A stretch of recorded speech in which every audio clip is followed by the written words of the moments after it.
त्या मिरवणुकीच्या बसवर टीका करत होता आणि मग संध्याकाळी वानकडेमध्ये रोहित शर्माच्याकडे फोटो काढण्यासाठी त्याच्या मागे पोट धरून पळत होता. आम्ही पाहिलं ते. मग हा जो काही डबल ढोलकीपणा आहे, शेमड्यासारखं पहिलं बसच्या नावाने रडायचं आणि मग संध्याकाळी त्या रोहित शर्माच्याच फोटो काढण्यासाठी त्याच्या मागे पळत बसायचं, हा जो काही डबल ढोलकीपणा आहे ना, हा कुठेतरी महाराष्ट्रासमोर आला पाहिजे म्हणून ही माहिती दिलेली आहे. एका राज्याची का दुसऱ्या राज्याची का पक्षाची असती काय? मग तुम्ही खेळामध्ये राजकारण आणत असाल तर तुमची राजकारणाची कुवत नाही तर उंची ही किती छोटी आहे हे कुठेतरी आपल्याला कळतं. अहो, रोहित शर्मा हे महाराष्ट्रामध्ये असले नाही तर पण इंडियाच्या टीमचे ते प्रमुख आहेत. या बाबतीत तुम्ही राजकारण करत असाल तर हे कितपत योग्य आहे?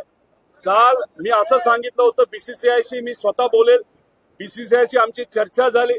त्यांचं मत आलं की मुंबईचा कार्यक्रम हा अचानक ठरला आणि मग तिथं बेस्टच्या बसला पोस्टर लावणं असेल, सुशोभीकरण असेल, हे आपल्याला जमणार नव्हतं. त्यामुळे जी बस रेडी होती ती त्यांनी आणली. आमचा विषय तिथे संपला. कारण का खेळाडूंच्या बाबतीत, खेळाच्या बाबतीत राजकारण करायचं नाही, लहानपणीपासून आम्ही शिकलोय. त्यामुळे रोहित शर्मा मोठा खेळाडू आहे, अनेक इतर प्लेयर मोठे खेळाडू आहे. आम्ही कितीही राजकीय दृष्टिकोनातून मोठं असलो तरी जे लोक इंडियाला प्रतिनिधित्व करतात, इंडियाचं खेळाडू म्हणून प्रतिनिधित्व करतात, त्या लोकांसमोर आम्ही सगळे सण छोटेच आहोत. त्यामुळे त्या लोकांच्या मागे आम्हाला पळायला लागलं काय, फोटो काढावे लागलेत काय? आम्ही पहिला फॅन असतो. भारताच्या खेळाडूंचा आम्ही फॅन आहोत, मग राजकीय नेते आहोत. त्यामुळे हे तिथं नितेश राणेंना कळणारच नाही. कारण का त्यांची राजकीय उंची ही फारच लहान आहे.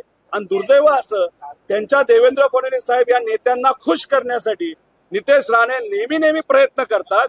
त्यांना असं वाटतं देवेंद्र फडणवीस साहेबांना खुश केलं तर मंत्रिपद शेवटच्या 4 महिन्यासाठी तरी मिळेल. मला त्यांना एवढंच सांगायचंय की 4 महिन्याचा तुम्ही विचार करा.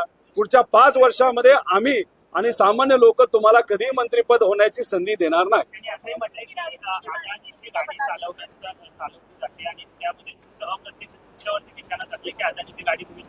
अरे, फोटो मी टाकले सोशल मीडियावर. आम्ही लपून छपून काहीच करत नाही. माझ्या मतदारसंघामध्ये जी MIDC आणली आहे, आता ठीक आहे त्यात राजकारण होते ती वेगळी गोष्ट. ते MIDC मध्ये एक खाद्य तेलाचा कारखाना, अडाणींची जी कंपनी आहे विल्मार, त्या माध्यमातून यावा अशी आमची इच्छा होती. बारामतीला एका सामाजिक कार्यक्रमाला ते आले होते.